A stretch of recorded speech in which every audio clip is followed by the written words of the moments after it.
The vintage heart of a city life. మాయ ఒక పెద్ద నగరంలో జీవించే అమ్మాయి. ఆ నగరం పెద్ద భవనాలు, శబ్దాలు, ట్రాఫిక్తో నిండి ఉంది.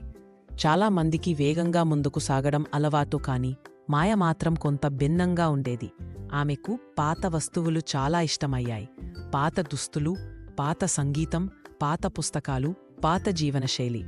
మాయ ఇంటి అపార్ట్మెంట్ చిన్నది, కాని చాలా సౌకర్యవంతంగా ఉండేది.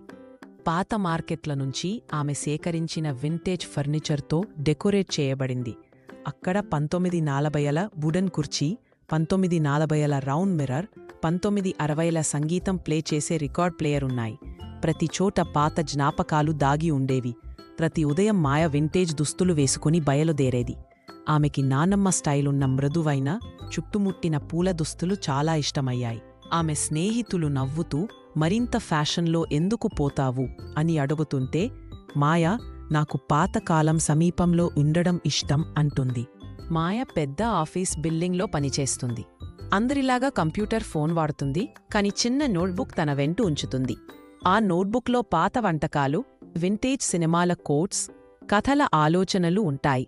ఆధునిక జీవితంలో కొంచెం పాతకాలాన్ని తీసుకురావడం ఆమెకు ఇష్టం. ఆఫీసు తర్వాత మాయ పాత మార్కెట్లు, థ్రిఫ్ట్ షాపులు సందర్శించేది. అక్కడ పాత కెమెరాలు, వినైల్ రికార్డులు, పాత పోస్ట్ కార్డులు, చేతితో చేసిన ఆభరణాలు ఉన్నాయి. ఒకరోజు ఒక పసుపు పేజీలతో కూడిన చర్మన్ డైరీ కనుగొంది. అది బలహీనంగా కాని రహస్యాలతో నిండింది. మాయ ఆ డైరీ కొనుక్కుని ఇంటికి తీసుకువచ్చింది. ప్రతి రాత్రి జాగ్రత్తగా తెరిచి చదువుతుండేది. ఆ డైరీ 70 సంవత్సరాల క్రితం అదే నగరంలో నివసించిన లీలా అనే అమ్మాయి కలది. లీలా తన జీవితం, కలలు, నగరం గురించి వ్రాసింది. సరళమైన ఆనందాలను, పార్కులో నడవడం, జాజ్ సంగీతం వినడం, స్నేహితునికి లేఖలు రాయడం వంటివి వ్రాసింది.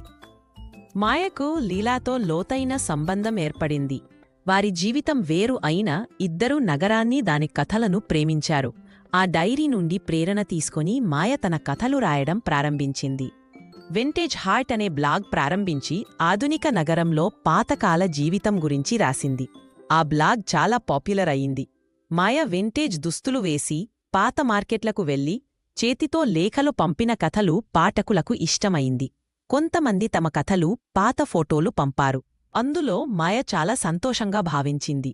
ఒక వీకెండ్ మాయ నగర పార్కులో వింటేజ్ ఫేర్ నిర్వహించింది. పాత దుస్తులు, రికార్డులు, పుస్తకాలు తీసుకొని రావాలని ఆహ్వానించింది. పాత ఆటలు, రికార్డు ప్లేయర్, సంగీతం, చేతితో తయారు చేసిన వస్తువుల స్టాళ్లు ఉన్నాయి.